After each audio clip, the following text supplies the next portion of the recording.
Hello Paul Harvey fans, I'm Brad Dison. Crossing the ocean in a small sailboat or a sailing ship is a terrifying prospect. The weather has to be on your side.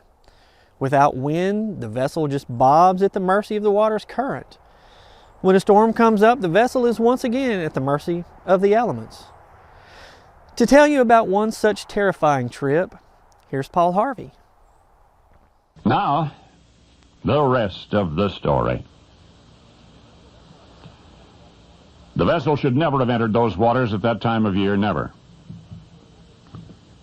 But it was a hired ship, and the passengers had insisted, so there they were. Originally, there were to have been two ships, but the first had failed to pass safety inspection, and so all who were booked on the trip had to be crowded into one ship.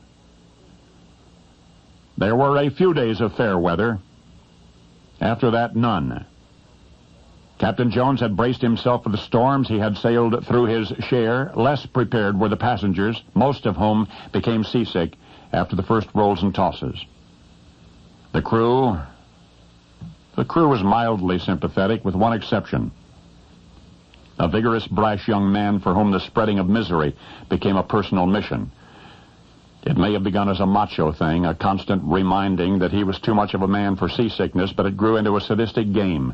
The more ill the passengers became, the more cruelly the young seafarer behaved.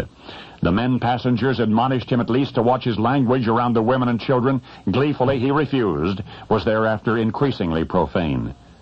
And gradually the voyage evolved into a disaster. There was no heat aboard ship. The dampness and the cold penetrated every crevice. Neither was there artificial light below decks nor ventilation, and any attempt to attain either by opening a hatch was usually met with a rush of frigid seawater. And plumbing? Oh, no. No, there was no plumbing. And thus did the passengers almost suffocate in the stench of their own vomit and waste, and for weeks on end. And yet the least tolerable aspect of that ill-advised voyage was the constant stream of vitriol from that one vindictive seaman, and each day the abuse grew worse. With astonishing vigor, the villain told the passengers that they were all going to die. They were all too weak to take it, he kept saying. It would be his pleasure, he said, to rob their corpses before he buried them at sea. Fish bait, he called them. Day and night the taunting continued. Half dead and desperate, some of the passengers complained to Captain Jones, but Jones declared that he had his hands full keeping the ship afloat. And so the snarling, sneering, mocking laughter of that one belligerent crew member became louder than ever. And that is when those of the passengers with the strength left to pray began to pray.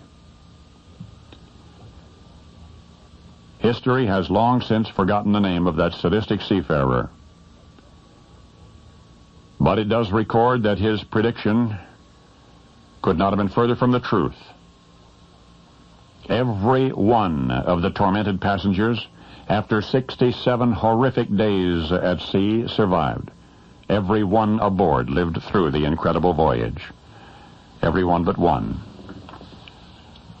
That one haunting, taunting crew member who had tried in vain utterly to demoralize the others. He, it was recalled, fell mysteriously ill in mid-journey and died in lingering agony. None of the crew ever again breathed an unkind word to the passengers. And thereafter it was whispered among the latter, among the American Pilgrim Fathers, that surely God himself was along for the ride on the Mayflower. And now you know the rest of the story. Don't you just love when a troublemaker or instigator gets what's coming to him? It's hard to fathom, see what I did there, fathom, a nautical unit of measurement equal to 6 feet. It's hard to fathom the hardships the pilgrims on the Mayflower had to endure to come to the New World. In 1956, shipbuilders in Devon, England, completed a 2-year project and launched Mayflower 2.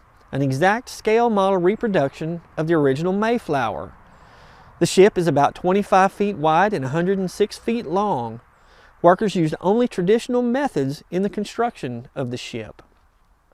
On April 20th, 1957, Mayflower II sailed from Plymouth, Devon, and recreated the original voyage across the Atlantic Ocean.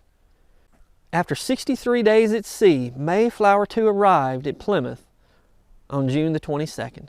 The ship was towed up the East River in New York City on Monday, July 1st, 1957, where the ship's captain and crew received a ticker-tape parade. The ship was listed on the U.S. National Register of Historic Places in 2020.